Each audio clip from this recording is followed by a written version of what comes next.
Yes, yes, you are rocking with the best. This is Just Blaze, and you're checking out Aesthetic Magazine, all right? You're now rocking with the best. Just Blaze. Bower. Bitches. Bow down. The biggest break in my career was the phone call that I hung up on.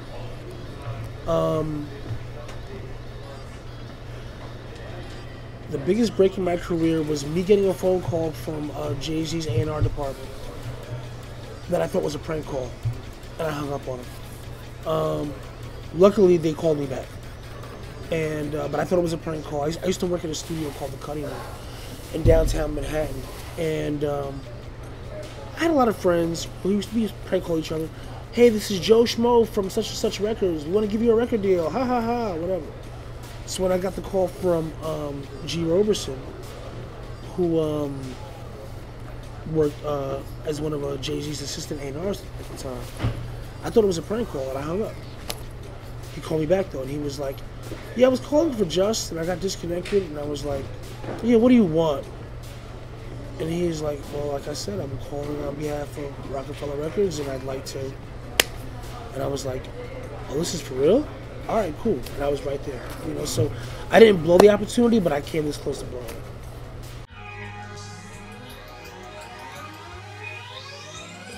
Scratch phase, where I'm just putting ideas together and kind of just throwing things at the wall and seeing what sticks to build a foundation.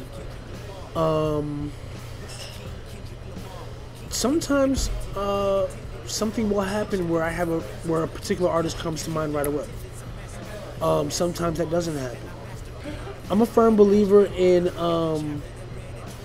songs finding their way to where they're supposed to be, whether you realize it or not. But I could give you a laundry list, literally, of songs that I created or beats that I had made that I maybe had in mind for a particular artist that went to someone else that I was not even thinking about, and ended up becoming #1 hit records. You know, I mean, if you want to start from the early days, Oh Boy wasn't originally intended for Camera. Girls, Girls, Girls wasn't originally intended for Jay-Z. Pump It Up wasn't intended for Joe Budden. Compton wasn't originally intended for Kendrick. But all of those songs went on to become great songs. I mean, I can go on and on. Those are just a few examples. But one thing that I realized was that, you know, throughout my 15, 16 years of doing this, is that good music or good records find their way to, majority of the time, find their way to where they're supposed to be. At the end of the day, it's all art.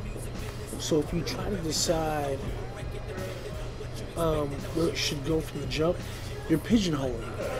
And good art shouldn't be pigeonholed. So I just try to give it the best that I can, and then see where it should go from there. Next I did exactly what I wanted. That's what made. I will say this: beat making, which a lot of people equate with production, has evolved insanely since I started. I mean, I was the 10-year-old kid with a computer and a keyboard and a head full of ideas that I couldn't get out because I didn't really know how to play that well. And I just had one computer that I could only do so much with. And you have software like Pro Tools, obviously, Logic, obviously, and Ableton. I mean, I just had the guys from Ableton in my house 4 days ago. And if I'm not mistaken, one of the guys that was there was the guy who actually invented who developed the Ableton Push, which is an awesome controller. And he was showing me some of the new features of Ableton 9. And Ableton kind of, how can I put this?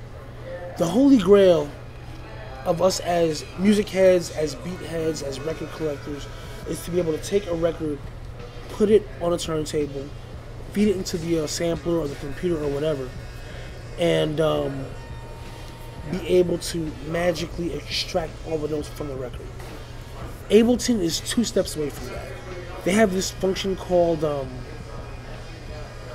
is it called? Export harmony to MIDI or something like that. Yeah, it'll analyze the audio you put into it, if it can isolate it. And like, say I take, I'll go old school on you. I'll take like an Ahmad Jamal piano solo,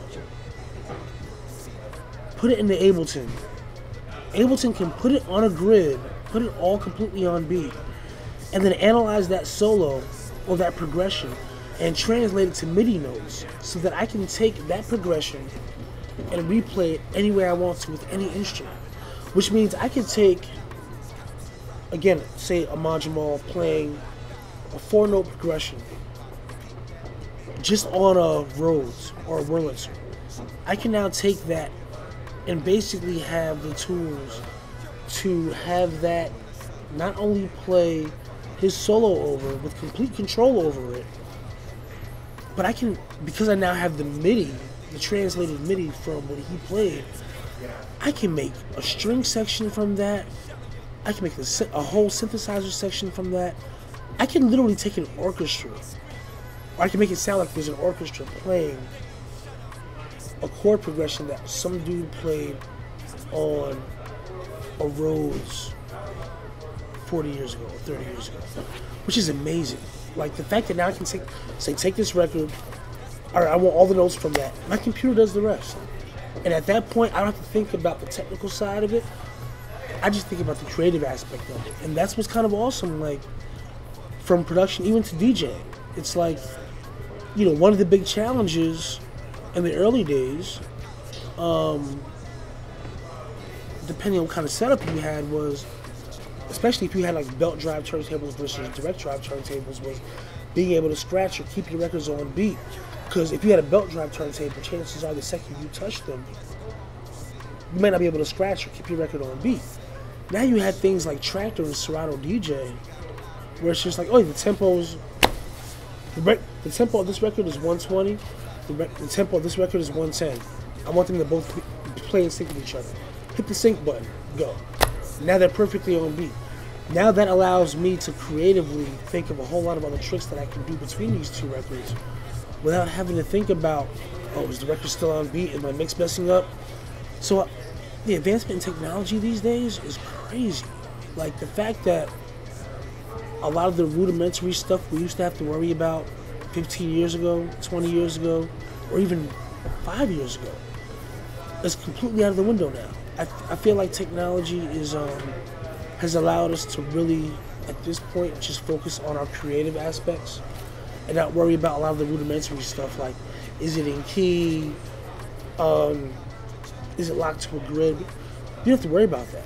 You know, like, there's a kid out there right now using Ableton who's used to just warping everything and having it be a constant 120 beats per minute or 90 beats per minute or 80 beats per minute, who doesn't know what it was like to have to chop up an 8-bar phrase into 30 pieces to make sure that everything stayed on beat, which I love.